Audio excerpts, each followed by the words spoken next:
Ah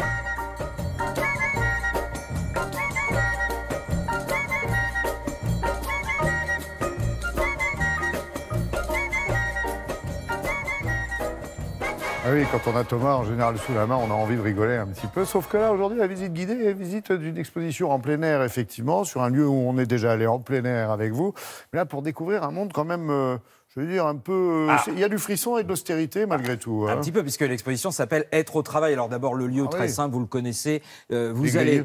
Jardin du Luxembourg à Paris, la première expo qu'il y avait, c'était la Terre vue du ciel, et qui a rendu cet espace absolument extraordinaire où tout le monde s'est aperçu qu'en fait, on pouvait faire des expositions en plein air et gratuites. Là, le thème, c'est être au travail. Ce sont les 100 ans de l'Organisation internationale du travail. Donc, qu'est-ce qu'on a fait? On a demandé à l'agence Magnum de sortir les photographies de tous les types de boulots possibles. Alors, attention, il n'y a pas que les nôtres. Ouais. Hein. Non, mais justement, comme derrière vous, là, c'est Koh-Lanta, j'imagine. Alors, bon, là vous allez découvrir, évidemment, des conditions de travail qui sont beaucoup plus stressantes. Vous allez découvrir aussi des inquiétudes par rapport aux robots qui vont peut-être piquer le boulot, etc. Et puis, vous allez découvrir surtout des boulots que vous ne connaissiez peut-être pas. Et tout ça, évidemment, c'est la visite guidée du jour. Bienvenue devant les grilles du Jardin du Luxembourg pour cette exposition Être au travail. Et c'est parti pour la visite guidée.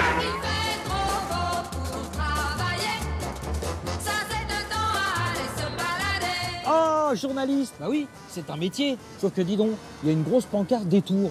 Ça signifierait qu'il faudrait se détourner du journalisme? Pas du tout. La pancarte, ça veut dire que c'est l'expo qui vaut le détour.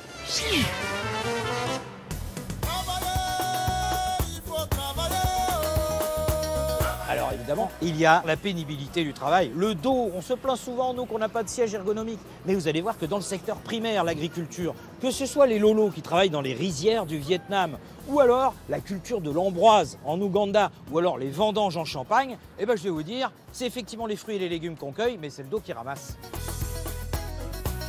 Et les tondeurs des Alpes de Haute-Provence, ils ont 1 minute 30 par mouton. Alors vous dites, heureusement, il y a un harnais pour tenir la bête. Pas du tout. Le harnais, c'est pour tenir le tondeur, pour éviter justement qu'il en ait plein le dos. J'aime pas travailler debout, j'aime pas travailler assis, j'aime pas travailler assis. Ici, vous allez apprendre ce qu'est une activité négantropique. Négantropique, c'est le passage du désordre à l'ordre. Et il y a beaucoup de travaux, de travail. Il y a beaucoup d'emplois où il faut passer du désordre à l'ordre. Comme par exemple ici au Bangladesh, où il faut prendre les briques dans le désordre et les remettre dans l'ordre. Voilà. Et alors, ça paye bien? Bof, c'est 8000 takas par mois. Ah, quand même? Bah non, 8000 takas, c'est à peine 80 €. Hein. Ça nous fait du 40-50 centimes de l'heure. Hein. Donc là, vraiment, pour 100 briques, t'as plus rien.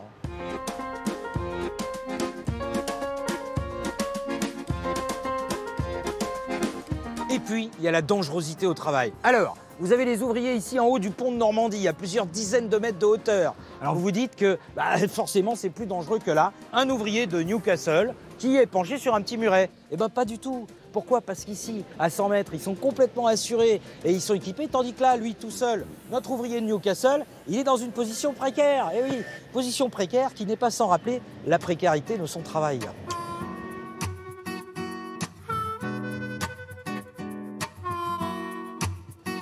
Et pour terminer, il y a évidemment l'intelligence artificielle. Eh oui, certaines études prétendent que d'ici à 2 décennies, la moitié de nos boulots sont remplacés par des robots. Ah oui, quand même. Alors bon, pour l'instant, ils font surtout des tâches répétitives. Mais enfin, qui sait? Peut-être que demain, peut-être que mon boulot, le boulot de journaliste, présentateur, reporter télé, sera effectué par un robot et qu'on verra absolument pas la différence. Peut-être.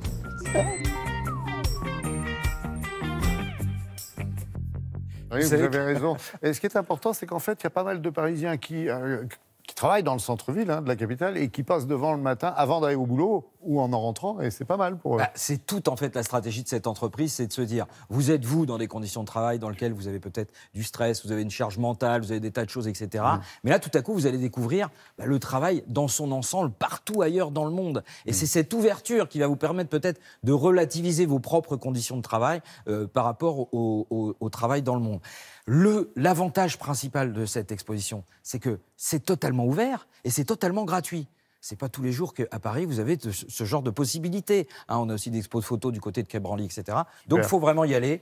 Si vous passez par les jardins, c'est sur les grilles du Sénat. Voilà. Ah, la charge mentale. Merci beaucoup, Thomas.